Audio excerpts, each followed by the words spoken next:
ایک دفعہ حضرت بابا فرید الدین مسعود گنج شکر رحمۃ اللہ علیہ اپنے خاص مریدین سے مخاطب تھے، خاص مریدین جو کہ درجہ کمال کو پہنچ چکے تھے۔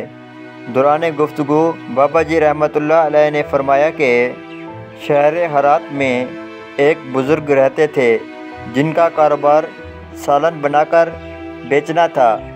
حسب معمول وہ سالن کی دیگ بنا کر گاہکوں کے انتظار میں بیٹھے ہوئے تھے۔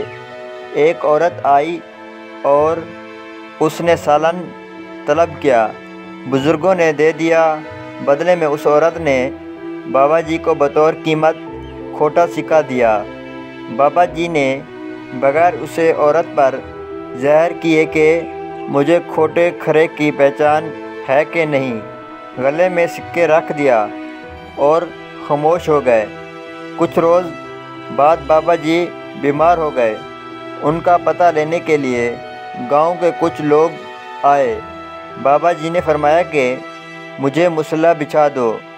جب ایسے کیا گیا تو بابا جی اٹھے اور اپنے سامنے مصلی پہ کھوٹے سکوں کی تھیلیاں بھی رکھ دیا اور یوں اللہ کے آگے عرض کرتے ہیں کہ باری تعالیٰ تیری مخلوق کھوٹے سکے لے کر آتی رہی، میں قبول کرتا رہا۔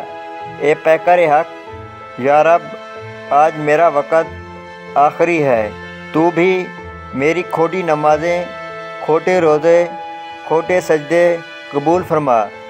تھوڑی دیر گزرنے کے بعد وہاں مکان کے دروں دیواروں کانپنے لگے اور آواز آئی کہ قبول کی تمہاری دعا اور جنت میں نبیوں کا پڑوسی کیا۔